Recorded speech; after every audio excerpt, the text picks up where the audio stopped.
মানুষের সমাহার।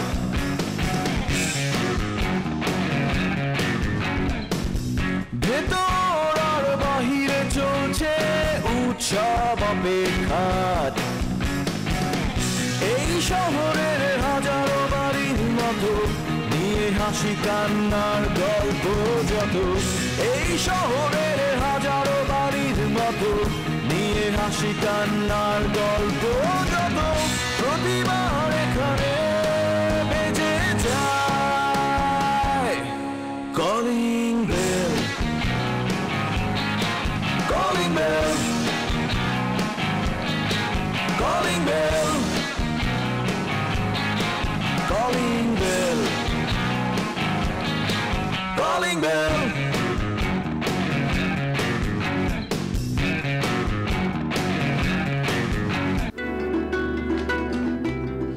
কি ঘরে কি অবস্থা করে রেখেছিস তুই? মনে হচ্ছে একটা গোয়াল ঘর আর তুই করু। আপু কালকে আমার পরীক্ষা, আমি চোখে মুখে অন্ধকার দেখতেছি, আমার মাথা সব আলোচনা হয়েছে। তুমি যাও তো, আমাকে ডিস্টার্ব করো না, পড়তে দাও। আরে গাধা, পরীক্ষার সময় তো আরো সবকিছু গুছিয়ে রাখা উচিত। সবকিছু যদি গোছানো পরিষ্কার পরিচ্ছন্ন থাকে তাহলে মাথাটা ঠান্ডা থাকে, মনটা প্রফুল্ল থাকে, যা পড়বি একবারে মাথার মধ্যে গেঁথে যাবে। আমি এইভাবেই পড়ি, আমি পড়ার সময় সবকিছু আমার হাতের সামনে থাকতে হয়। কারণ হচ্ছে ধরো আমার কোন প্রশ্নটা পড়তে ইচ্ছা করবে আমি তো জানি না, তাই না? ধরো হঠাৎ করে এই প্রশ্নটা পড়তে ইচ্ছা করো, আমি ঠাস করে নিয়ে পড়ে ফেললাম। আমি এইভাবেই পড়ি, এর জন্য সবকিছু আমার সামনে সামনে রাখি। হ্যাঁ, আপনি তো এভাবেই পড়েন, সে কারণেই একটাতে পান 39 আর একটাতে 80। ফেলটু কোথাকার। আপু তুমি না সবসময় আমাকে 39-এর কোটাটা দাও। তো কি হয়েছে, গত এক্সামে আমি মানে জিওগ্রাফিতে ফেল করছি ফার্স্ট পার্টে, সেকেন্ড পার্টে তো 61 পাইছি, দুটো মিলে তো পাস হয়েই গেছে। সারা জীবন এরকম যোগ বিয়োগের মধ্যেই থাকতে হবে। আর ওই যে ওদিকে পড়ার টেবিলটা, ওটা কি শোপিসের জন্য এনেছি আমি? পড়ার টেবিলে গিয়ে পড়তে পারিস না? বইয়ের মধ্যে এক গাদা ময়লা, সেগুলো তুই বিছানার উপর রাখলি, বিছানার মধ্যে সব ময়লা পড়ে গেল। এখন ওঠ, যা পড়ার টেবিলে গিয়ে পড়। এখানে কমফোর্ট, এটা বিছানা, শোয়ার জায়গা। ওঠ।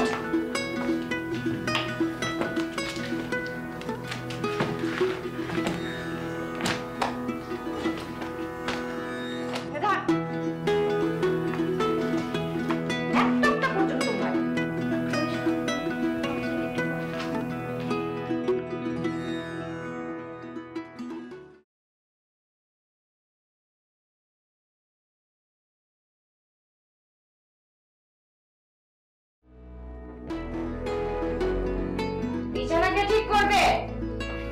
করি তো বাবা।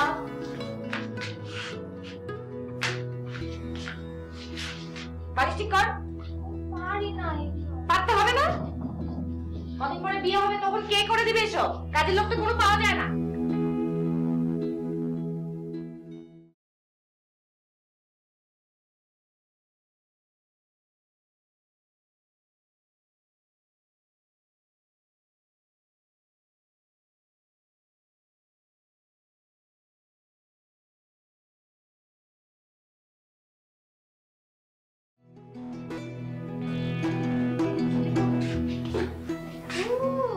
মুখে মুখে তর্ক, যা গিয়ে পড়তে বস।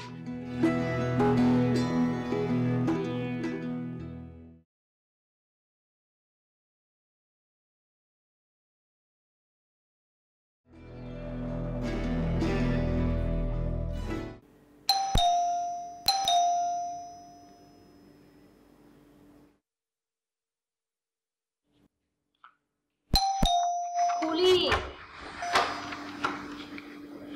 কাকে চাই? আমি শিউলি ম্যাডামের কাছে পড়তে আসছিলাম। কেন?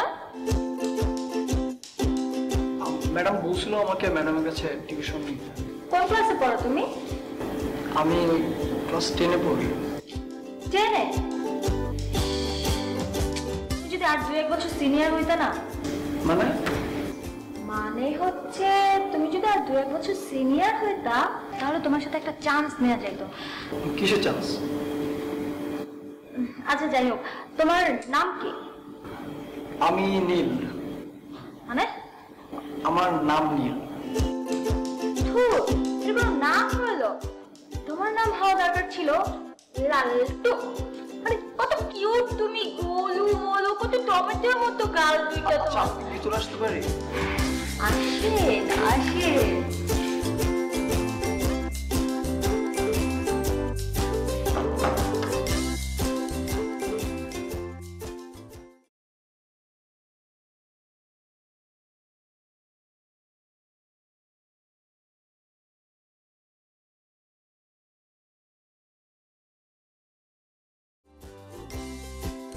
আমি যাবো আপনার কি হ্যাঁ প্রায় একদম দাঁত মা ফালা দিই না তোমার মায়ের বাড়ি দোকান আইতে পারো না মানে বললে হলো আমি আমার টাকা সিগারেট কমাবো আপনার মোটর সাইকেল ছিল আর সিগারেট খাবি তুমি সিগারেট খাবি তুমি শুন না তুমি সিগারেট খাবি খালি একদম যা যা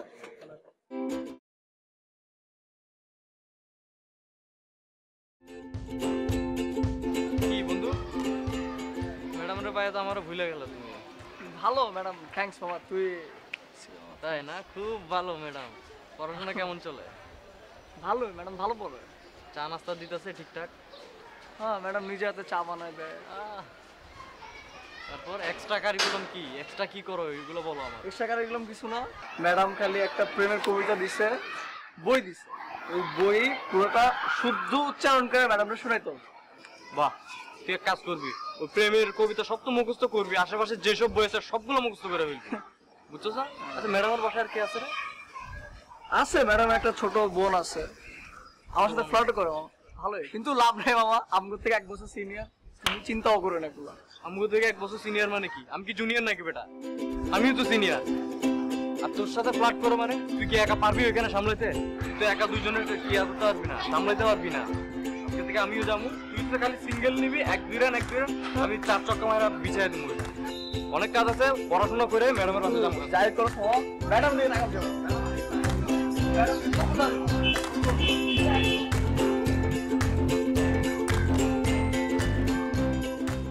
দোকানের সামনে এইসব পোলাপান খারা খারা বেরিয়ে সিগারেট খায়, নাকে টিপ দিলে দুধের গন্ধ বাইরে, এইসব পোলাপান এখন সিগারেট খায়, আপনি দোকানের সামনে কিছু বলেন না কেন? আপনার কন্ট্রোল কন্ট্রোল কন্ট্রোল উত্তেজনাকে কন্ট্রোল করেছে নিম্ন সুরে বলে।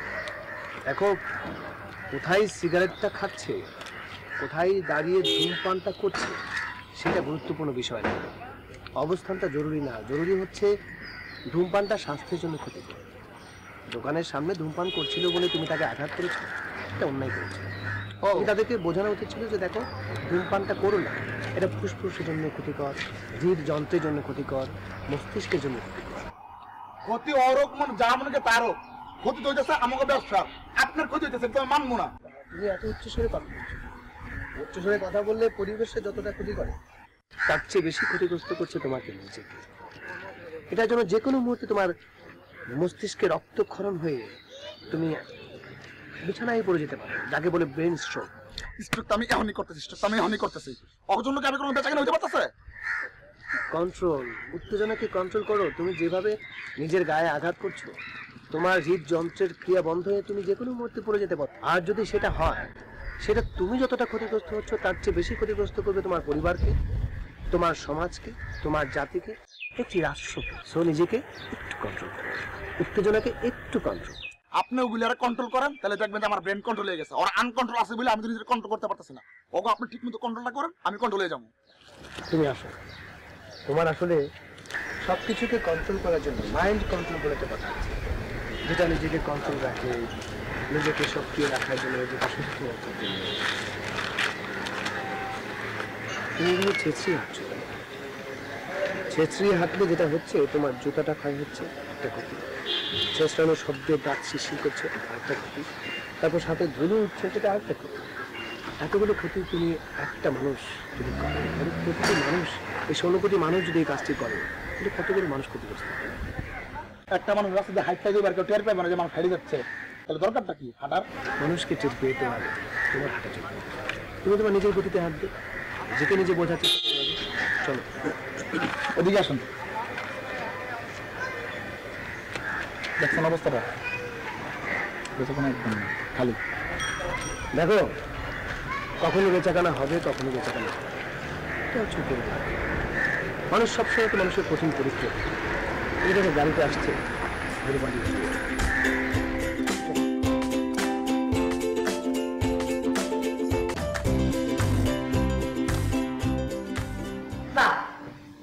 তুমি তো অনেক ইমপ্রুভ করেছো দেখছি। মাঝে মাঝে তো আমি কনফিউজ হয়ে যাই, তুমি কি আসলেই বাংলা লেখা চাও নাকি ভাগ করো আমার সাথে? সত্যি ম্যাম, আমি বাংলায় অনেক উইক, আর আপনি হেল্প না করলে মনে হয় না আমি ইমপ্রুভ করতে পারতাম। তাহলে তো হয়েই গেল, তোমার তো আমার কাছে পড়তে আসার কোনো দরকার নেই। না ম্যাম, এতটা ইমপ্রুভ হয়নি। আর বাংলা ব্যাকরণে অনেক কিছু শেখা বাকি আছে এখন আমার। তাই না? আচ্ছা ম্যাম, একটা পার্সোনাল কোয়েশ্চেন করি, যদি আপনি কিছু মনে না করেন। বলো। ম্যাম, আপনার কি কাছের কোনো মানুষ অথবা এরকম কিছু আছে? ম্যাম আমি সরি ম্যাম, আমি আসলে বুঝতে পারিনি যে আপনি রেগে যাবেন ম্যাম। এটা অনেক লেম কোয়েশ্চেন হয়ে গেছে, আপনি প্লিজ রেগে যাবেন না ম্যাম, সরি। দেখো নীল, কিছু ব্যাপার আছে এক একটা মানুষের কাছে এক এক রকম অর্থ বহন করে। যেমন ধরো ভালোবাসা, সেটার অর্থ তোমার কাছে হয়তো একরকম, আমার কাছে একদমই ভিন্ন। আর যে কাছে আসার ব্যাপারটা বা কাছের মানুষ, সেটা ডিপেন্ড করে একটা মানুষ আরেকজন মানুষের প্রতি কি অনুভূতি, কি আকাঙ্ক্ষা বা কতটা ভালোবাসা বহন করে। কিছু মানুষ হয়তো থাকে একদমই ভালোবাসাপূর্ণ, আবার কেউ হয়তো একদম শূন্যতা নিয়ে অপেক্ষা করে অনাগত কালে।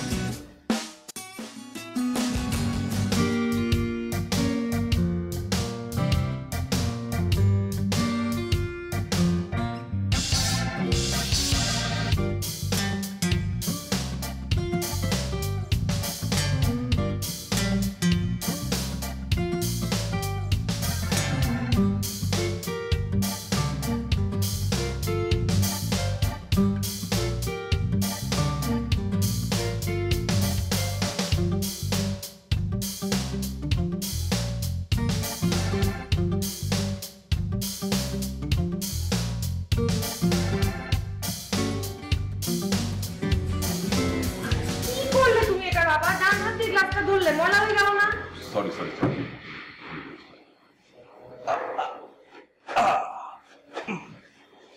ভুলে গিয়েছিলাম রে। ঠিক আছে, এই বাঁ হাতে ধরছি এবার, হলো? পানিটা খেতে দে।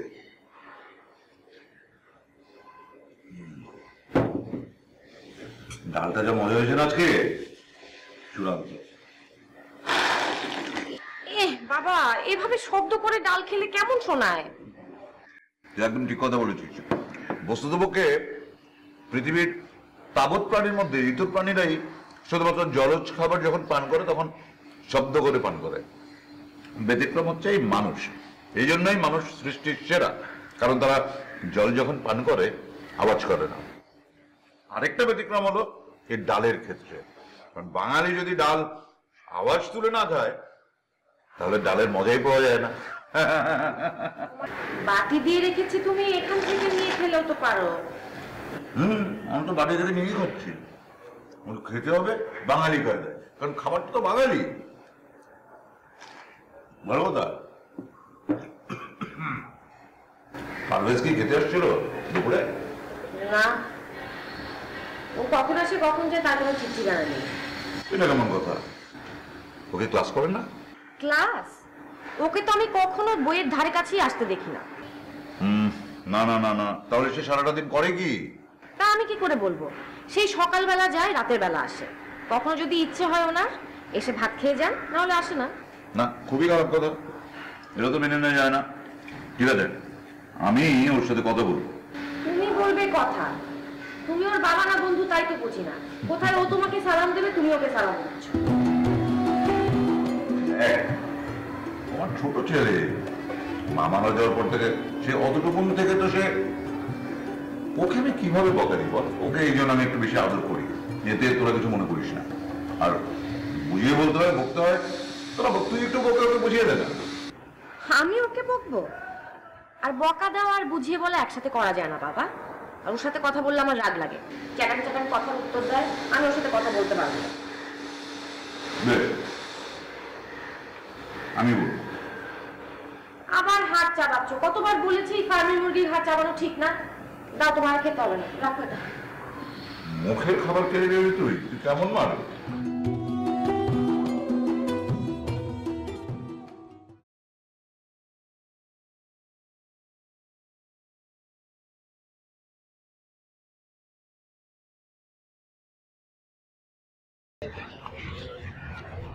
কি স্বপ্ন? এখন আর কোনো ক্যারাম ট্যারাম খেলা হবে, কোনো বোর্ডবাজি নেই, এখন খেলা হবে ওপেন ফিল্ডে। মানে বুঝোস তাই, ন্যাশনাল লেভেলে থাকবো না, এখন ইন্টারন্যাশনাল লেভেলে যাবো, বুঝোস তাই?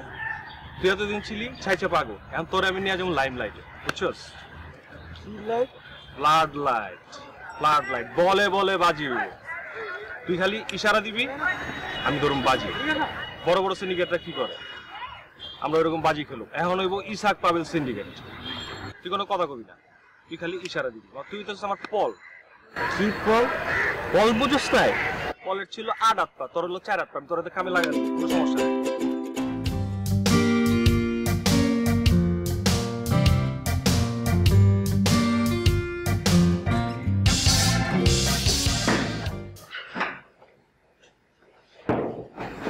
আজকে বাসায় কেউ নাই, কাউকে দেখতেছি না। না, সবাই এখনো বাইরে, সন্ধ্যায় তো হলো মাত্র। আমি লিপি আপুকে তো দেখতেছি না। লিপি আপু কোন বাসায়? লিপি তো কোচিংয়ে। বলো আজকে তোমার কি পড়ানো? আজকে বড় মুভি, আজকে না পড়লে হয় না।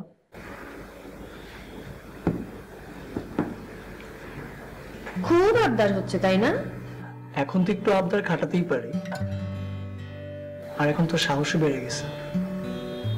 তাই এখন তোমার আমাকে আর ভয় করে না? এখন তো আর ভয়ের কিছু নাই। বাবা, দেখি তোমার কেমন সাহস বেড়েছে। আমাকে একটা শুদ্ধ উচ্চারণে কবিতা আবৃত্তি করে শোনাও।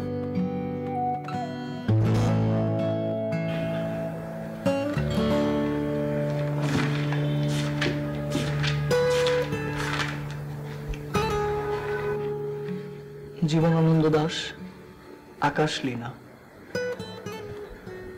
সুরঞ্জনা, ওইখানে যেও নাকো তুমি, বলো নাকো কথা ওই যুবকের সাথে।